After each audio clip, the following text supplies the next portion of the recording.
Bien, cette formation répond, à mon sens, à vraiment un besoin réel du terrain, voilà, la professionnalisation par rapport à la pratique du e-sport, en s'inscrivant dans une démarche éducative, citoyenne et sociale.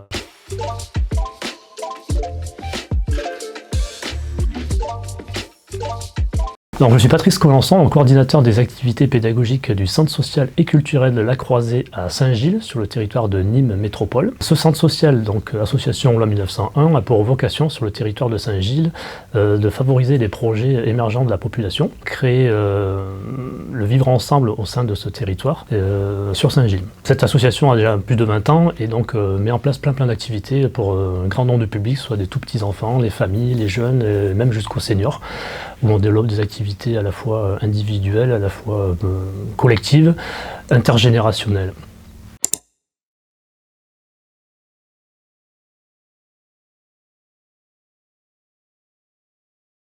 Donc notre apprenti IE, parce que c'est une demoiselle que nous avons aujourd'hui au centre social. Donc ses missions premières, c'est d'encadrer pour différents publics, donc les enfants, les familles, les jeunes aussi sur notre secteur jeunesse, mais également les seniors. Des animations d'initiation découverte du e-sport et de sensibilisation justement par rapport à ce sport. La mise en œuvre également de compétitions de e-sport, parce que sur le territoire nous avons aussi une association avec qui nous travaillons sur ce sujet-là. Nous avons également une ludothèque, voilà, sur laquelle cet apprenti va pouvoir développer, à travers le e-sport, développer notre ludothèque. Donc ça c'était la première partie. Ensuite, sa deuxième mission, c'est préparer, animer et évaluer justement ces activités e-sportives, ludiques, éducatives au sein du centre social.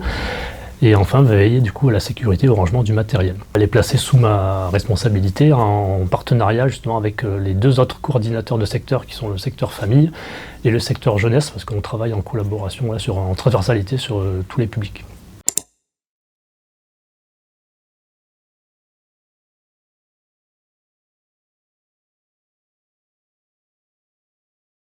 Eh bien, l'emploi de notre animatrice e-sport apporte de nombreux bénéfices sur le centre social. Donc, le centre social a pour principale mission, comme je disais tout à l'heure, de favoriser le vivre ensemble, l'éducation, le lien social. Et du coup, d'intégrer cette personne au sein de l'équipe amène une démarche vraiment de développement social, éducative, à travers des outils d'inclusion, d'échange et de cohésion auprès des jeunes, auprès des familles et des seniors. Donc les activités qu'elle va nous mettre en place va permettre de créer du lien social, de renforcer le sentiment d'appartenance à une communauté locale, notamment en offrant des temps d'accueil et d'écoute, de favoriser des apprentissages transversaux comme le travail en équipe, la communication, le respect des règles, le sens des responsabilités. Réduire également l'isolement ou l'exclusion numérique, parce qu'on rencontre actuellement vraiment une grosse problématique sur cette thématique-là. Ce qui fait du coup que l'animateur e-sport va nous permettre ensuite de valoriser l'univers du jeu vidéo, tout en l'inscrivant vraiment dans notre projet socioculturel de notre structure.